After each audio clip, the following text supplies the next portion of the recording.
Tuhan kita Yesus Kristus. Tadi saya sudah berkata, apa dengan teknologi yang ada dapat menolong, membantu saya dan saudara di dalam menjalani perjalanan kehidupan iman kita? Jawabannya relatif, tergantung seperti apa kita menggunakan.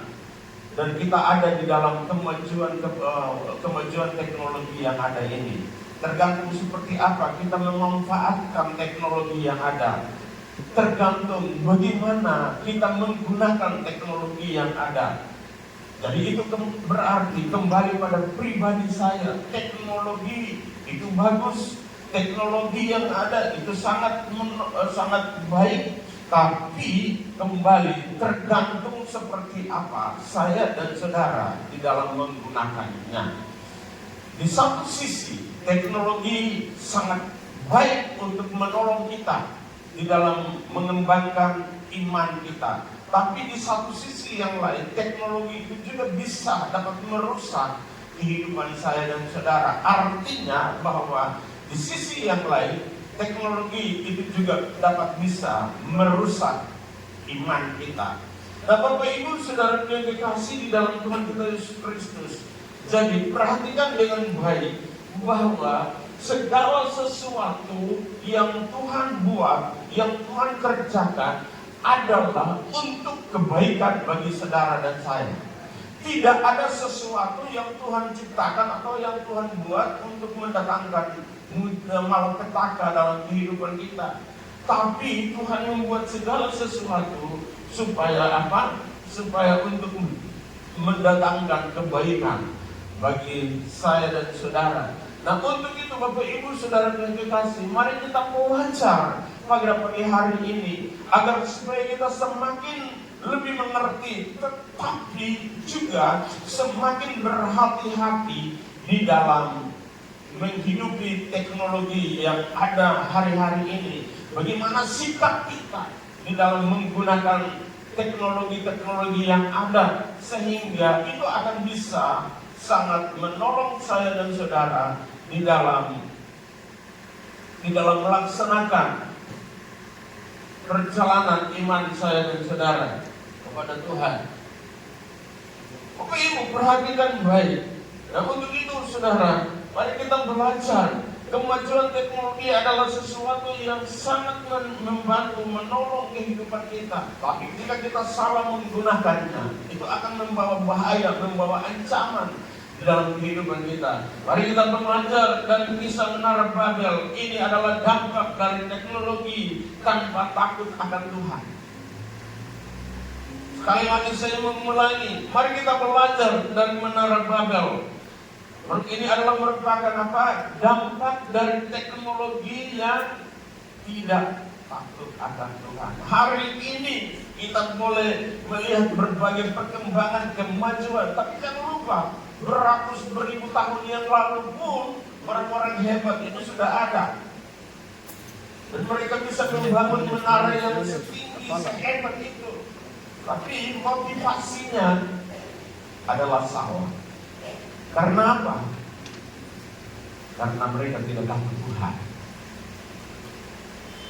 Saya berdoa supaya semua orang yang ada di ruangan ini, setiap orang yang ada di ruangan ini, setiap orang yang mendengar berita ini, mereka adalah orang-orang yang takut Tuhan.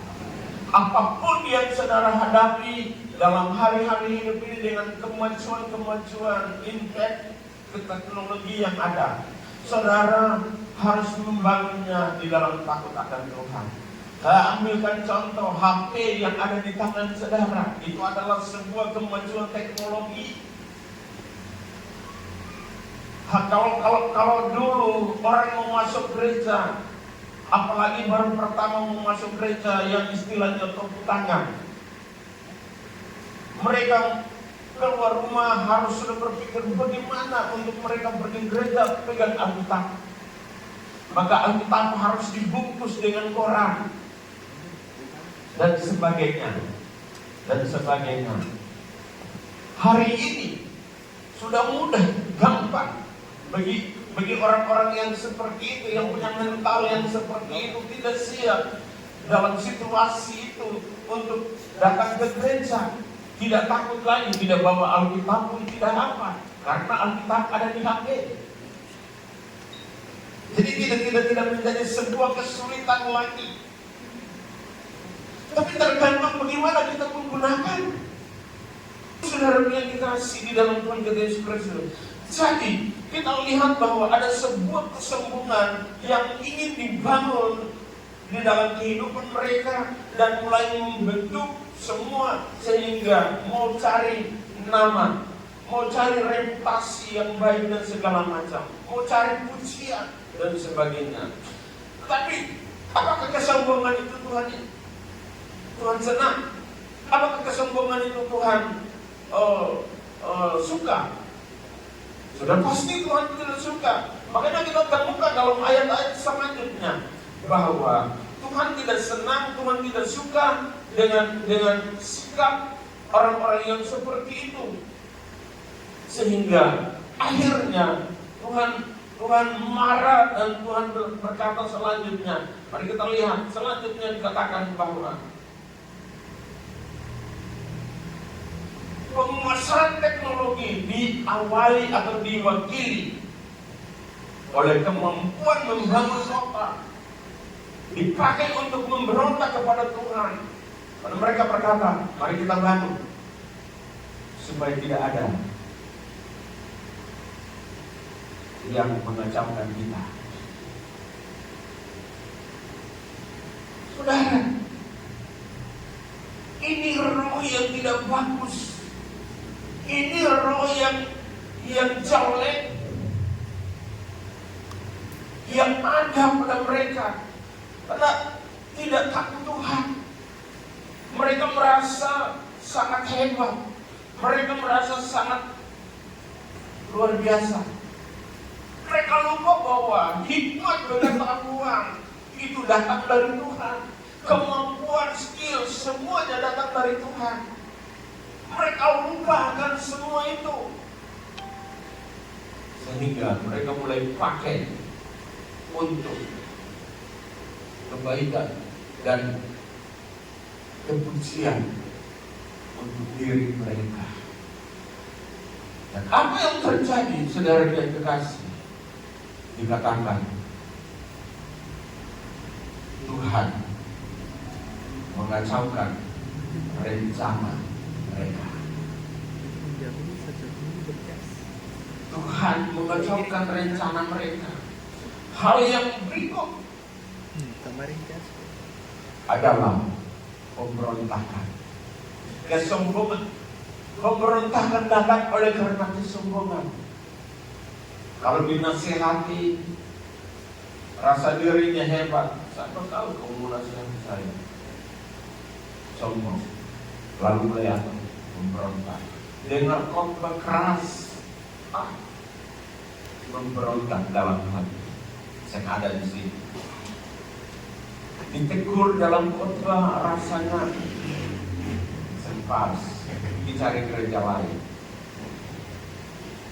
Macam-macam. Ini pemberontakan.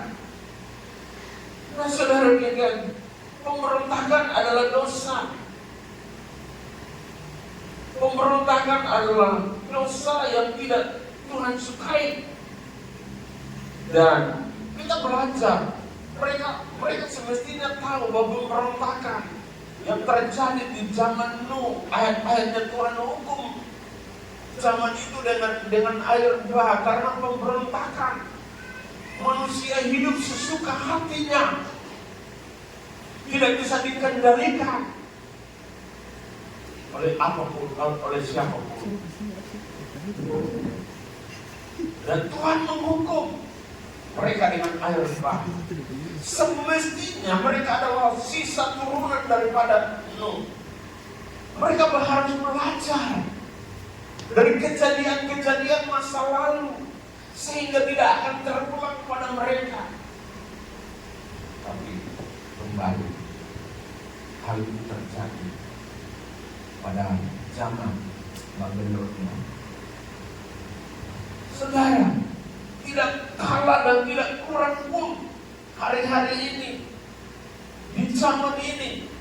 Banyak orang masih merasa diri hebat, masih merasa diri pintar, masih merasa diri kuat. Dan akhirnya saudara mencari reputasi diri, mencari nama supaya dipuji. Mari kita belajar dari masa lalu kita, supaya jangan hal-hal yang berulang dalam diri kita. Sesuatu yang Tuhan tidak suka, sesuatu yang Tuhan tidak menyenangkan. Mari kita belajar untuk taat dan setia. Mari kita belajar untuk takut akan Tuhan. Mari kita belajar untuk bagaimana menyenangkan hati Tuhan. Dengan semua teknologi yang kita pakai, yang ada pada kita pakai dengan penuh hormat dan takut akan Tuhan. Sehingga apa yang terjadi di zaman Babel tidak akan terulang, tidak akan terjadi. Atau mungkin pengalaman-pengalaman kita ingin memakai motor, akhirnya dengan susah payah kita kumpul uang, kita beli motor. Tapi sesudah kita punya motor, kita pakai sesuka hati. Kita lihat orang laju, kita juga tidak mau kalah dan kita gas lagi. Dan akhirnya kecelakaan terjadi. Tapi sesudah kita sembuh, kita tidak kapok untuk harus bagaimana jalan semakin hati-hati, tapi gas terus menimbulkan. Itu artinya kita tidak mau belajar dari masa lalu kita. Kita tidak mau belajar dari masa-masa lalu kita. Sehingga itulah yang membuat malapetaka berbulan kali akan datang terjadi dalam diri kita. Saudara, belajarlah dari semua ini, sehingga kita memperoleh menjadi orang-orang yang bijaksana.